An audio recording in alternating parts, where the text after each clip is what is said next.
how to perform the back to school ritual.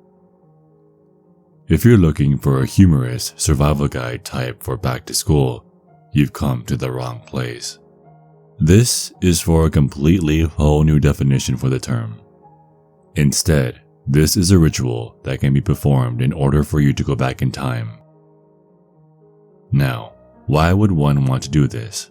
Well, have any of your parents or grandparents ever given you the classic, "When I was your age, we had to walk barefoot over broken glass, climb Mount Everest, endure the Death Valley desert, and navigate a minefield just to get to school every day. And that was just to get to school. Don't even get me started on how hard we all had it, unlike today's kids with their laptops and their smartphones, etc., etc."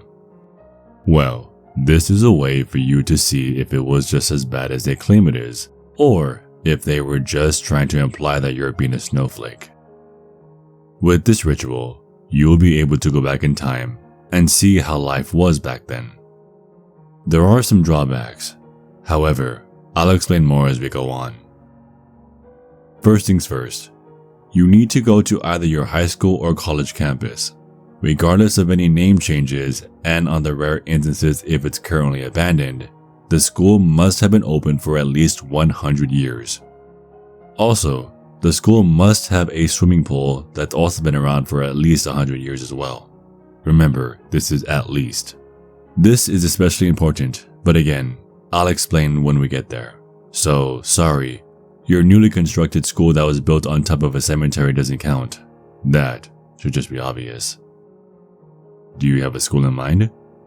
Great, let's proceed. The first step is to drive or walk there.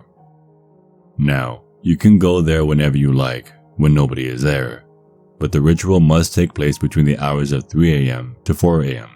If you try to start it before these times, well, at least you'll get a new rule named after you. But first, just like normal school, you're going to have to, quote, go back to school shopping. Sorry to disappoint you, but the 64 box of crayons isn't on the list.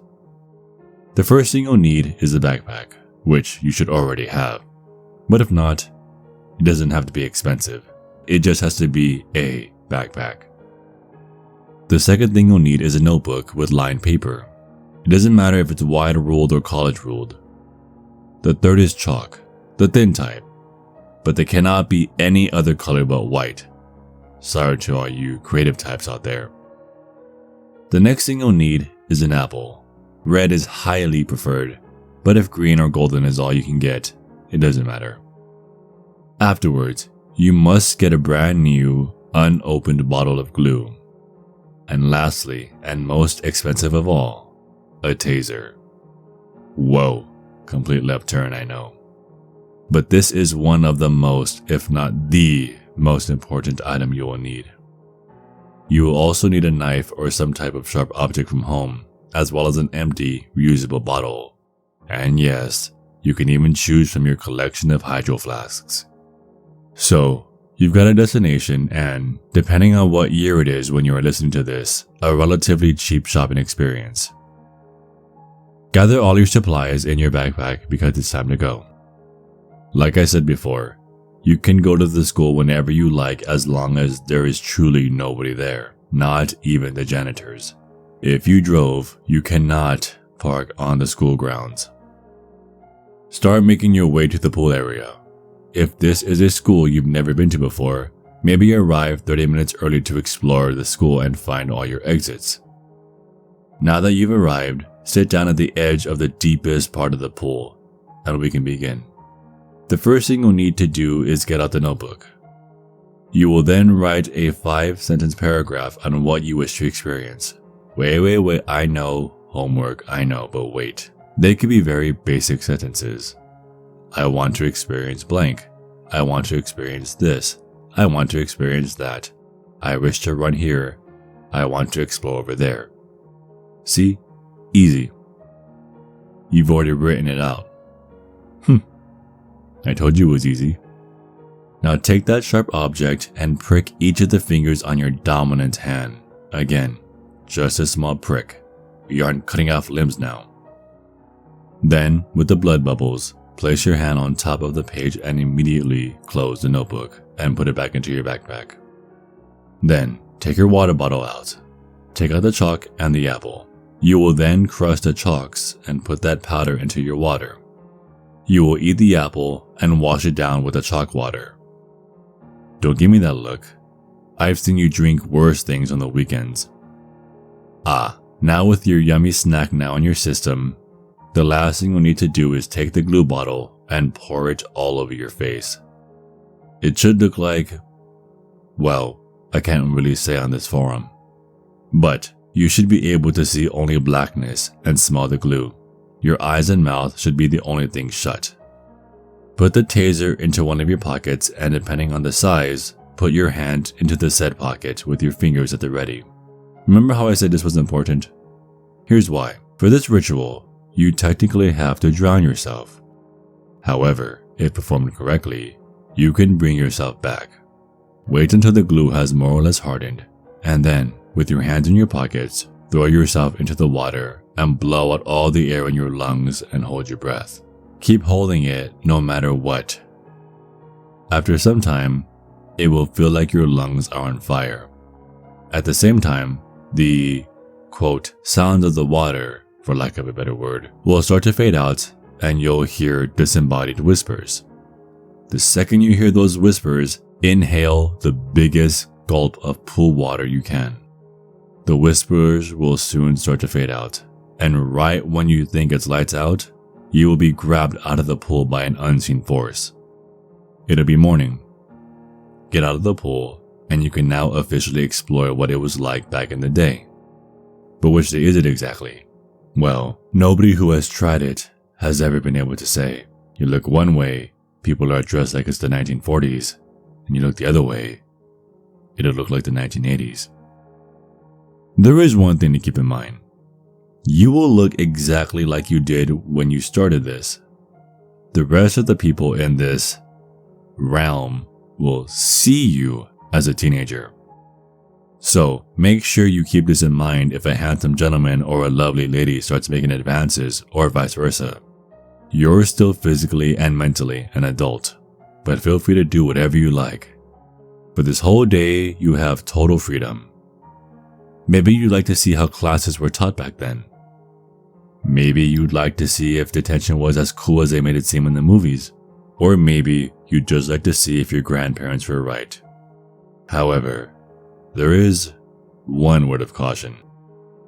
Because this is technically not a dream, there are quote-unquote real-life consequences. The one that must be avoided at all times is a being known by people who have survived as the Dean of Death. They say he is a rather heavy-set man with bloody eyeless sockets and long matted hair. His outfit will be an all-black suit that looks 2 sizes too small for him. His smile is that of rotted teeth and bleeding gums. Nobody knows who he is. Maybe he's a devil. Or maybe he's just a demon. You cannot let him catch you. However, you can breathe easily as all he really does is watch you from a distance and only will watch you. But every time you see him, he will get closer and closer. All that chalk water and apple must have made you hungry. Let's get some grub. Head to the cafeteria and get yourself a tray lunch. Ooh, sloppy joes, my favorite. Proceed to eat it and enjoy what your parents ate, which tastes no different than the stuff you eat today. Wait. Is the dean getting closer? Maybe it's time to head to gym class. Today, we're climbing the ropes. But something is off. You walk in expecting to see a vintage gym, but you walk into an empty room with no equipment. Just a tall room with ropes to climb, and decorating the walls are the bodies of other students. Their necks twisted, their hair dirty and matted, bloody eyeless sockets, and cheek-to-cheek smiles with rotted teeth and bleeding gums.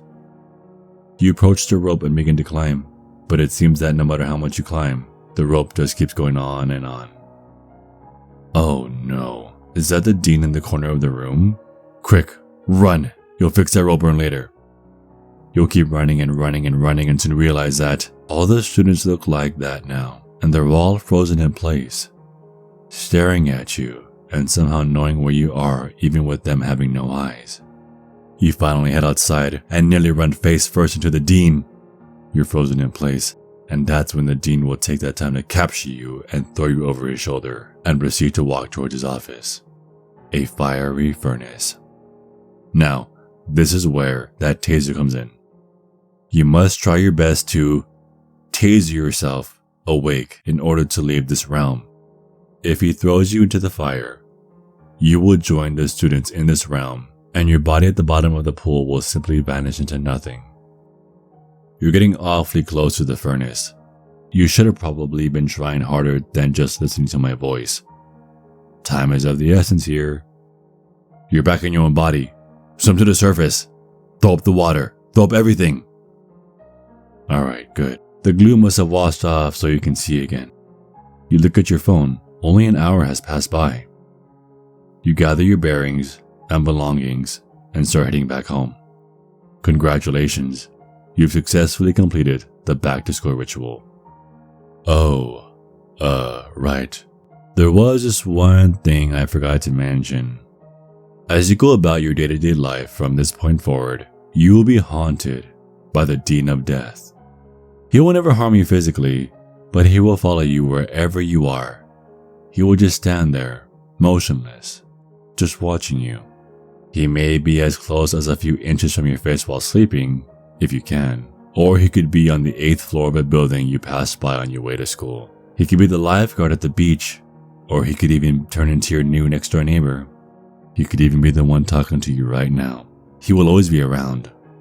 Those eyeless bloody sockets, the long matted hair, the disgusting smile, and now the stench of rotting animals. Why are you giving me that look? You're the one who wanted to call your parents and your grandparents bluffs. Now you're mad that you got what you wanted? I said I had a ritual to go back in time. I never said things would not or could not come back with you.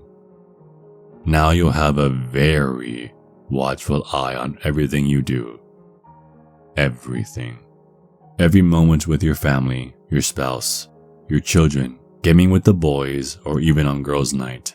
He will always be there watching you from every conceivable angle. And this whole time, you thought that your teachers hovering over you during a test was nerve-wracking. Maybe consider homeschooling next time.